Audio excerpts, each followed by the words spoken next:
Gently close your eyes. Your back, neck and head direct.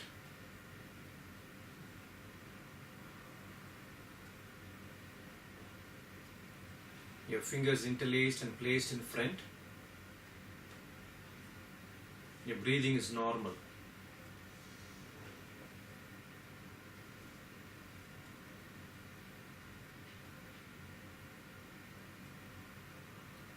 Attend to your mind. Stay vacant of all thoughts. If any thoughts come into your mind, try not to identify with those thoughts. Let the thoughts gently die away.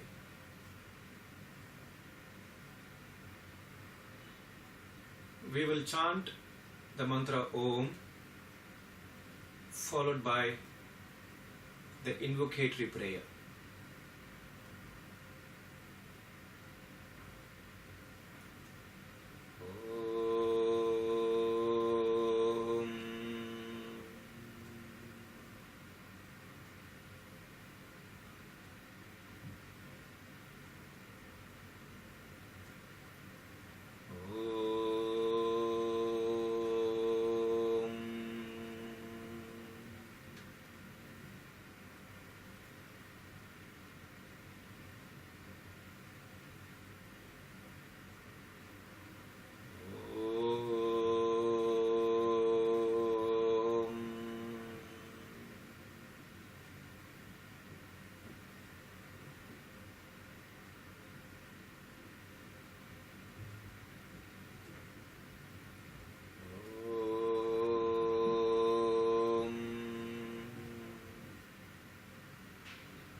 Sahana Vavatu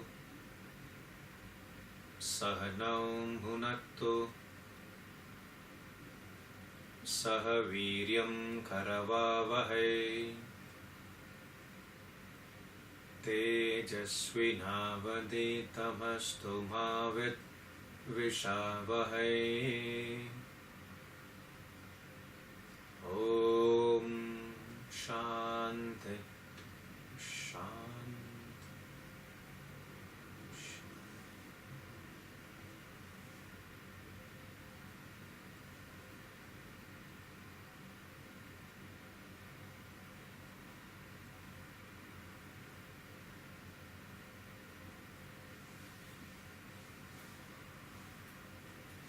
We will chant 10 shlokas from the Bhagavad Gita, or rather 12 shlokas.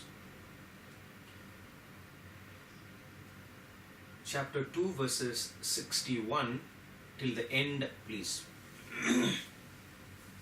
There are totally 72 shlokas in chapter 2. So far we have chanted up to 70, shloka number 70. We will chant the last two also. So chapter 2 verses 61 till 72, please. Tani sarvani samyamya yukta asita matparaha vashehi yasyendriyani tasya prajna pratishtita dhyayato vishayan punsaha sangasteshu pajayate sangat samjayate kamaha kamat krodho bhijayate krodhat bhavati sammohaha sammohat smriti vibhramaha smriti bhramshat buddhinashaha buddhinashat pranashyate ragadvesha viyuktaistu vishaya indriyaicharan atma vashair vidheyatma प्रसादमधिगच्छति प्रसादे सर्वदुःखानां हानिरस्योपजायते प्रसन्नचेतसो ह्याशु बुद्धिः पर्यवतिष्ठते नास्ति बुद्धिरयुक्तस्य न चायुक्तस्य भावना न चाभावयतः शान्तिः अशान्तस्य कुतः सुखम् इन्द्रियाणां हि चरतां यन्मनोनुविधीयते तदस्य हरते प्रज्ञां वायोर्नावमिवाम्भसे तस्माद्यस्य महाबाहो निगृहीतानि सर्वशः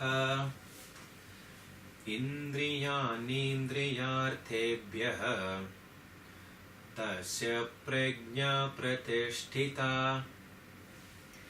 यानि सा सर्वभूतानां तस्यां जागर्ति संयमी यस्यां जाग्रति भूतानि सा निशा पश्यतो मुनेः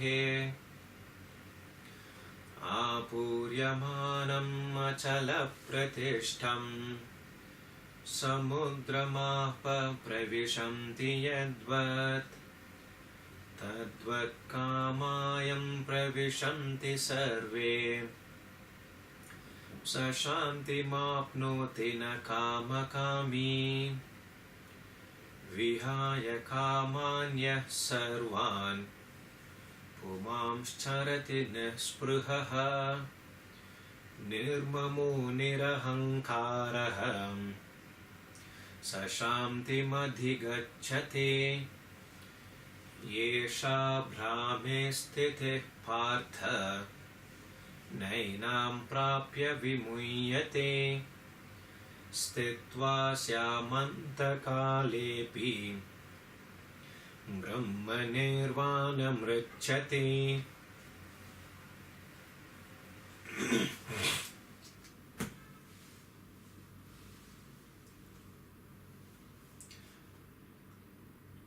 We were discussing how the living beings function.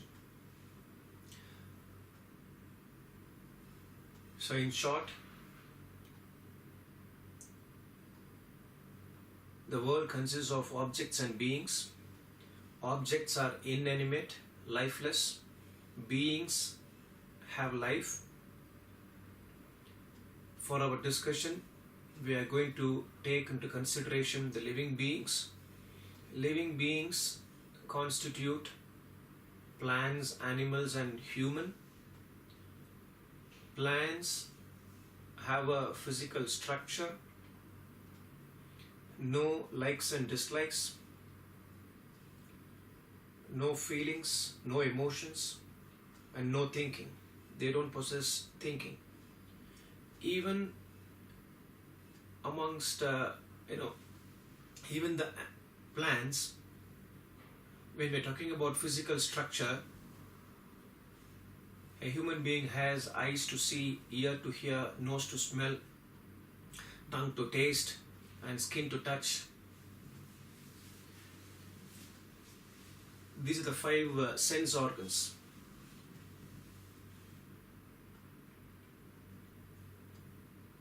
They are called the organs of perception. And organs of action are again five in number: hands, limbs, speech, organ of procreation, and organ of evacuation. So these 10 constitute the physical body. So when we're talking about plants having a physical body, they have only the structure. They don't have eyes to see, ear to hear, nose to smell.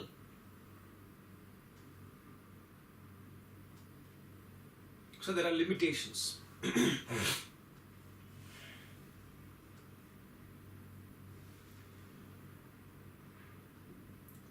The second point here is plans are dependent upon the external world.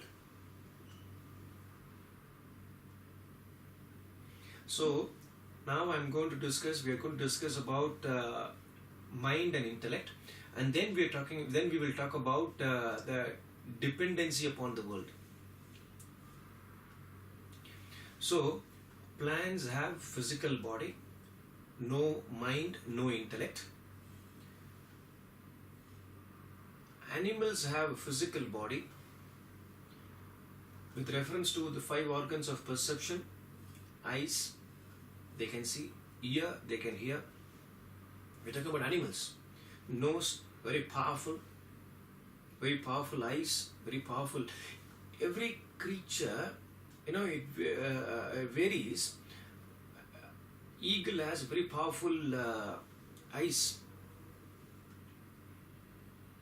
I don't know about the ear. So all the carnivores, especially tiger, cheetah, lion, powerful smell, but they can't see what is there 1 kilometer away. I don't know. Providence has given them 1 or 2 powerful sense organ.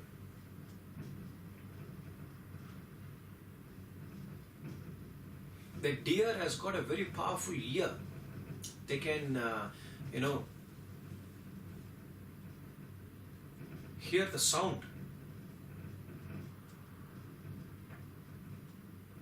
Even for that matter, right now, some sound is being heard, like what do you call, somebody is using a grinder kind of thing. So there will be a lot of disturbance in the background. So kindly, bear with us because the sound is also getting recorded as the talk is going on. Hope there is no disturbance. You're able to hear my speech.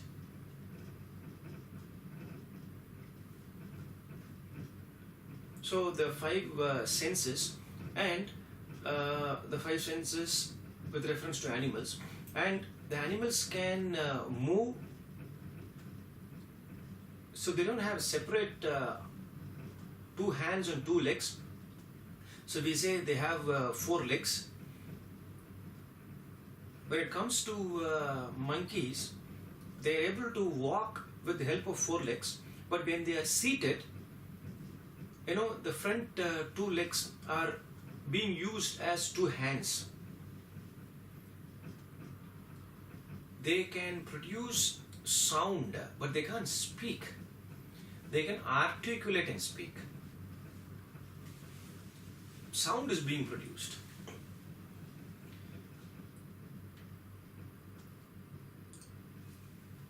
They can procreate, and evacuation also takes place.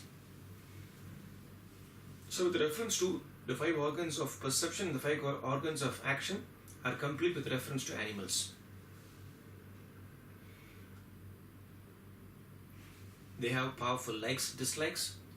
Feelings are expressed when they are young. The later stages, the feelings reduce, emotions reduce,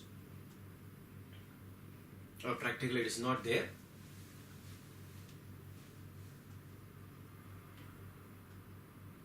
Bondage, attachment at the early stages of life and may not be there at the later stage. When it comes to thinking, they have intelligence. They can differentiate between stranger and master.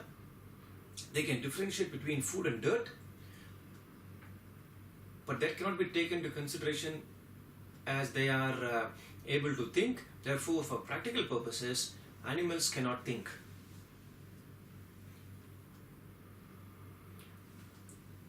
When it comes to human beings, we have the 5 organs of perception, the 5 organs of action. So the physical body is complete again as like animals. Human beings have likes, dislikes, feelings, emotions, attachment, worry, anxiety, etc. Perhaps the difference between, one of the difference with reference to mind here is animals don't have any worry and anxiety. Maybe at the earlier stages, a little anxious with reference to the young ones, but I think the later stages, there is hardly any anxiety or whatever. Fear is there, but worry and anxiety, bondage, attachment at the later stages. So a human being goes through that. And with reference to thinking, a human being can think in this particular way. Why am I born as a human being? Why not animals? Why not plants? When we get angry, sometimes we may shout at others. I don't know why I was born as a human being. I should have been born as a plant or animal. We do utter such words when we are extremely angry. But the later stage, where after some time when we are normal, when we are sober, at that time we repent. Why I have to entertain such a thought? Why such a sankalpa?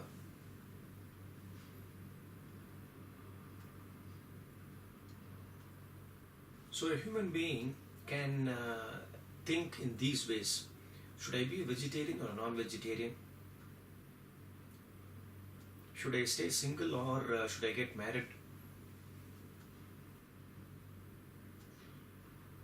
What career should I choose in my life? Should I stay in my own country or go abroad? Should I be a monthly salaried person? Should I be a businessman, a proprietor?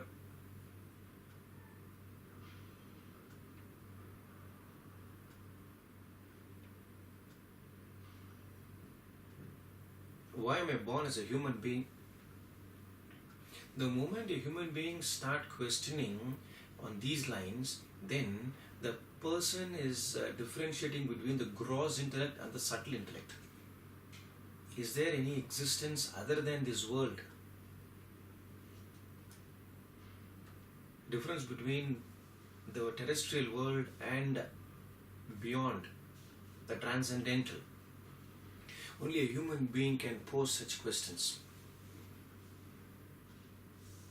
So this chart here, living beings, equipments they possess, and plants, animals and human, and then at the top we have physical body, mind and intellect. This chart is complete. So if you see the chart here, it is the human being who stands apart of all the living creatures because he is a masterpiece because of the equipment they possess, the faculty to think. That faculty to think is, in Sanskrit, it is called as buddhi. And it is this buddhi, intellect, which differentiates them from plants and animals. And because of this reason, they are unique. Though a human being possesses this equipment, if we do not use it, then we are lowering ourselves to the level of an animal. Sometimes we say, why are you behaving like an animal? If the animals misbehave, perhaps they will say, why are you behaving like a human being?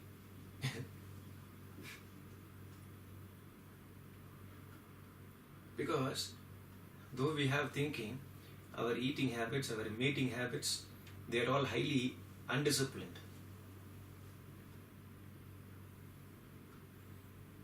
No animal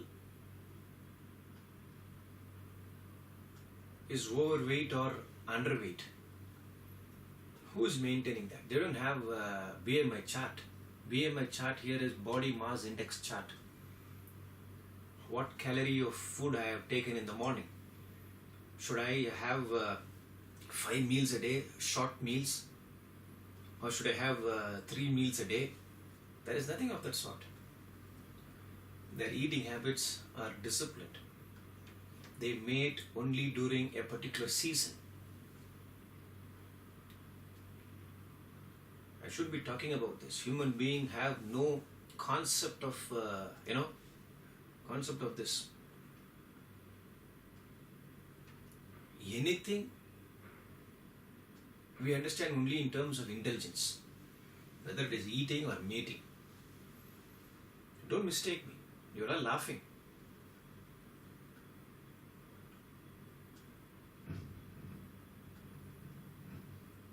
Now, let us bring in this concept of dependency. It is not plants, animals, and human interdependent. When you're talking about plants by themselves, how dependent are they on this world? You are going out of station for a week. You forgot to tell your neighbor, please water my plants.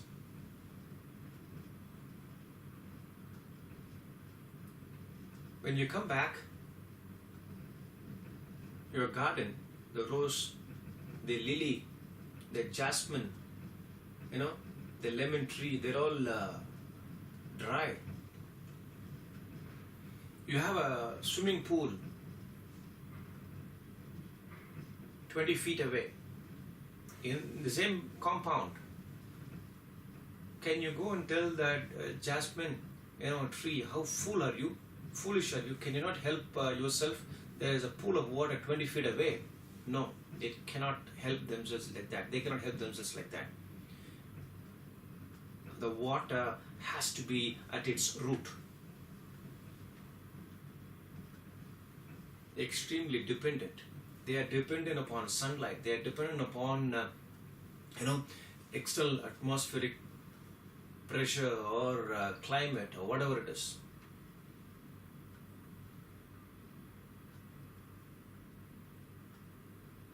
Otherwise, they will die away. Animals are less dependent when compared to plants, but they are also dependent in the sense, if food is not available here, they may go elsewhere, a different place. If water is not available here, they may go to a different place.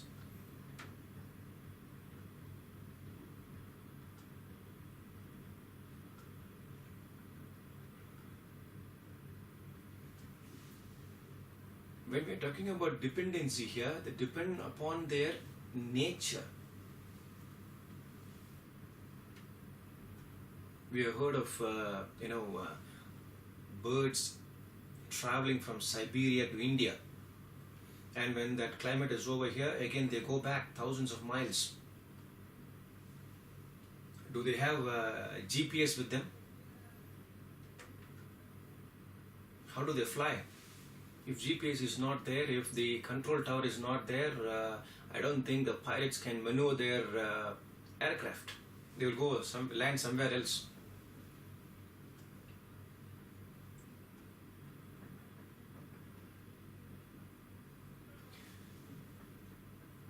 A carnivore is dependent upon the external world for its food.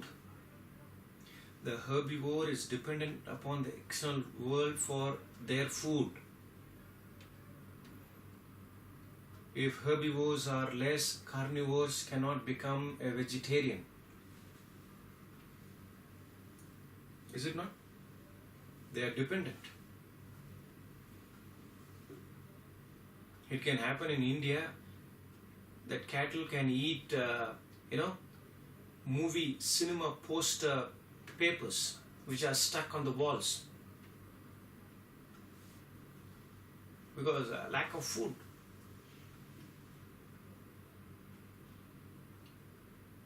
They eat plastic. They suffer for that. That's a different thing. We're talking about dependency.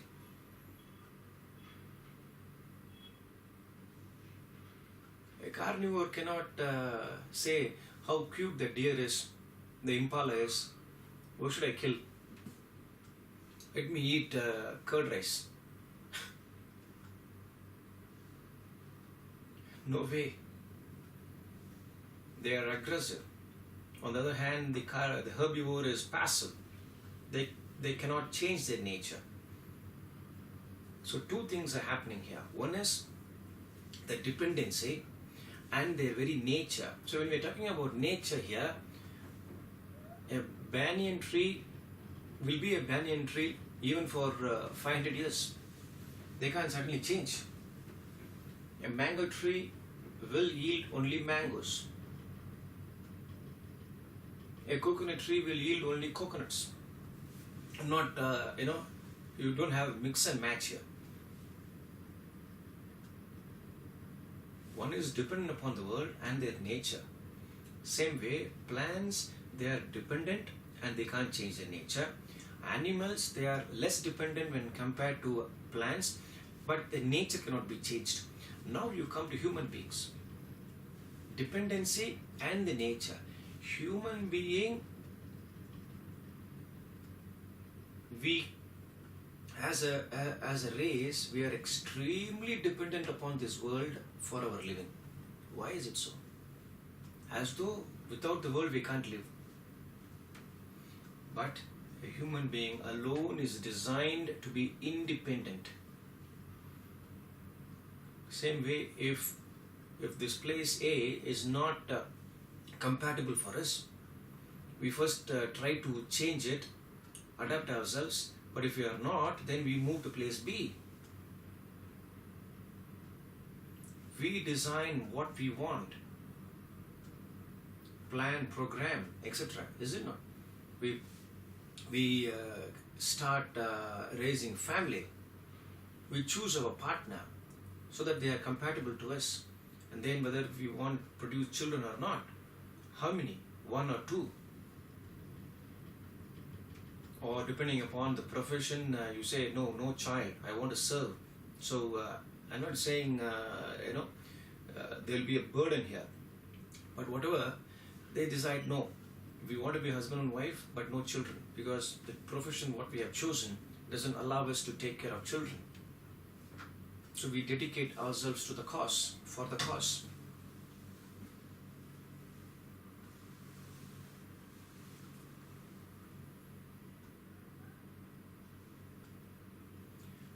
A human being alone can derive happiness without depending upon external factors.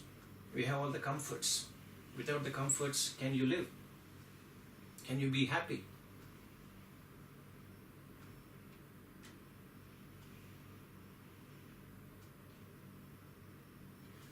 So, in the Vedanta treatise, in the very beginning, there is a beautiful graph. On one side, Swami Pasarthi has mentioned so beautifully that you have 2 lines, vertical lines. One is AB, spiritual development of a person from 0 to 100, and CD, the dependency upon the world. If a person is not spiritually developed, 0% developed, then his dependence upon the world is 100%.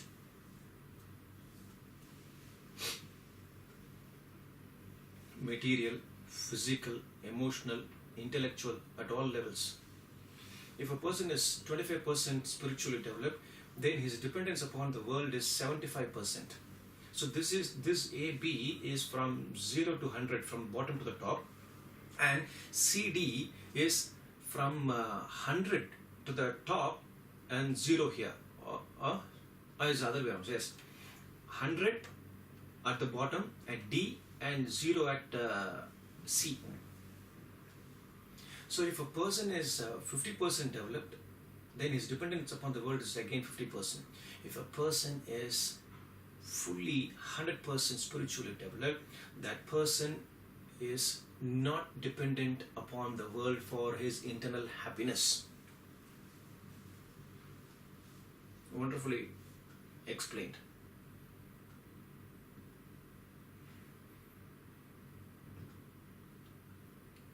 The second thing is changing of one's nature.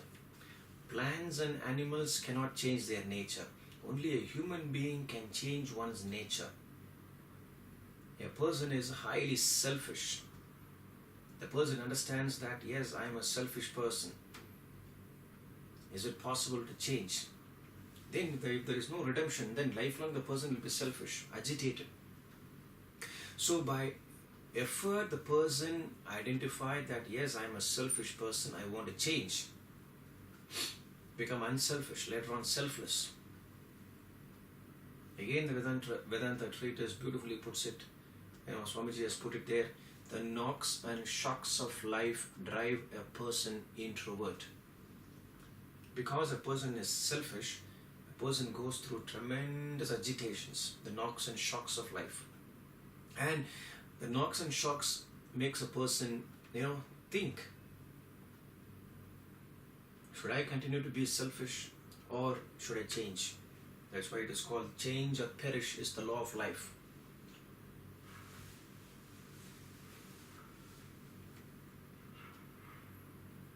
A person is, it is possible, a person can be unselfish in the beginning and later on because of circumstances the person has become selfish.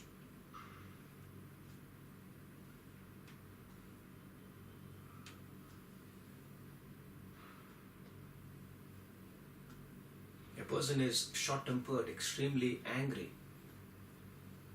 Change. The two epics, Ramayana and Mahabharata, talk about this change. When we're talking about the person here in Ramayana,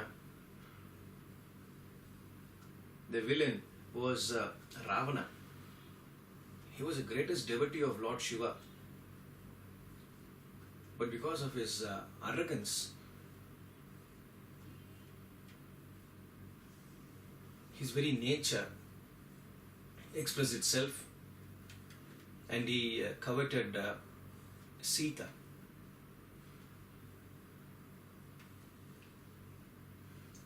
Though a greatest devotee of Lord Shiva, because of his one's ego and arrogance, that he is the greatest Veena player. He is the greatest devotee of God. That very quality itself pulled him down.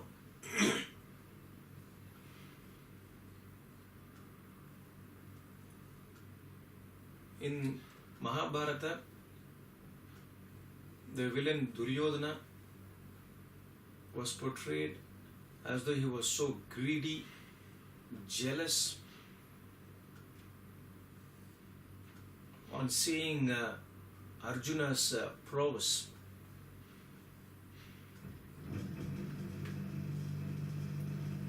and they completely coveted Pandava's property, their own cousins, and dig their own grave.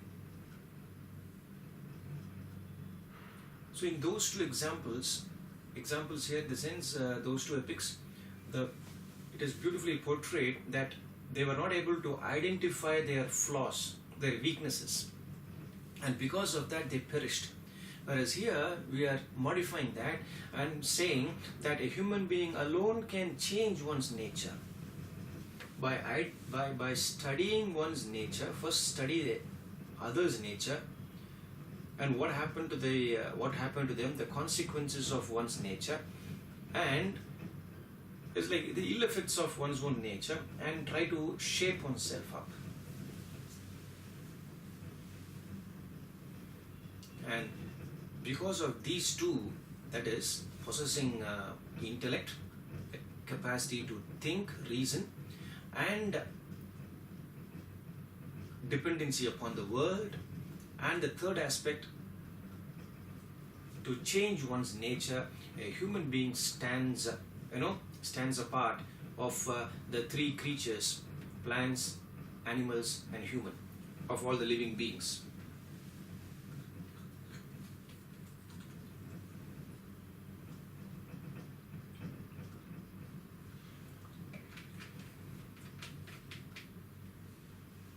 Hope I am making myself very clear here.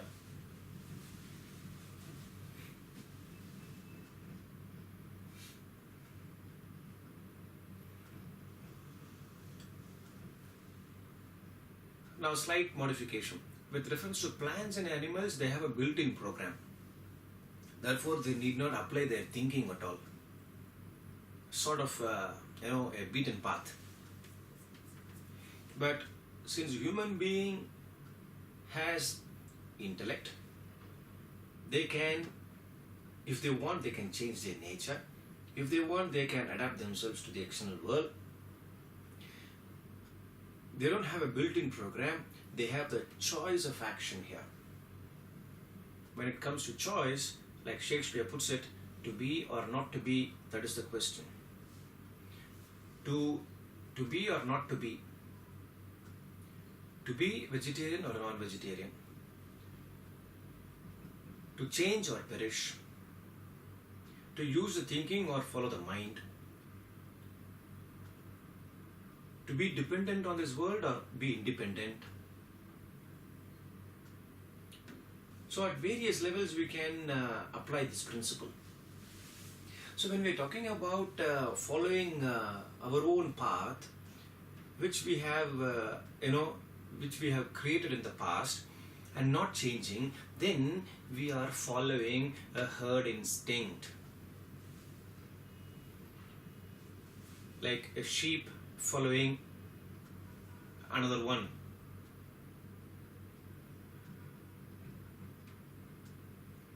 If the leader, so-called leader there, leading the pack, the sheep, if that one turn left, then everyone will turn left. Imagine if there is a cliff and a deep valley, a gorge. If that first one go and fall, then all of them will go and fall. So we can't say there is a herd instinct with reference to plant kingdom. We can follow that with reference to animal kingdom. And the herd instinct is very powerful with reference to humans. Why do we go to school? Grandfather went to school, uncle went to school, father went to school, therefore I am also going to school. Why are you going to university? Everybody goes to university, I also go. What question are you asking? Why do you get married? Then what else should I do after getting a job? Handsome salary? Herd instinct.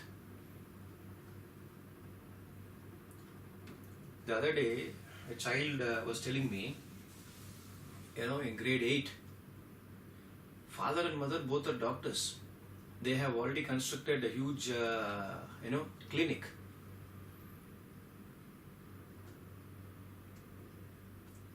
The child is studying in Indian school. They have shifted the child without the child's interest to other school, so that they can send the child abroad for studies. Not that the child studying in Indian school can go abroad. The level of study, you all have the CBSE, IGCSE, so many things are there in India. So they want to be on level with the study that is there in US or UK or whatever it is. So I asked, are you basically interested or not? No, I'm not interested. But my parents are hell-bent upon that. They want me to study medicine.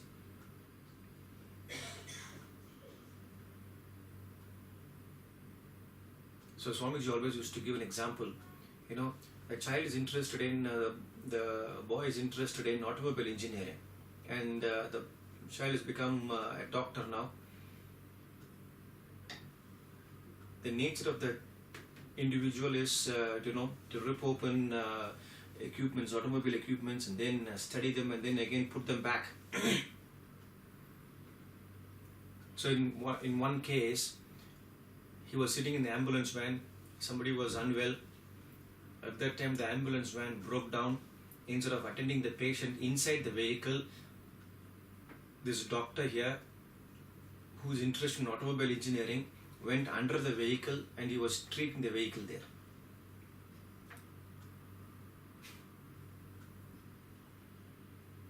So, coming back to this topic here, herd instinct.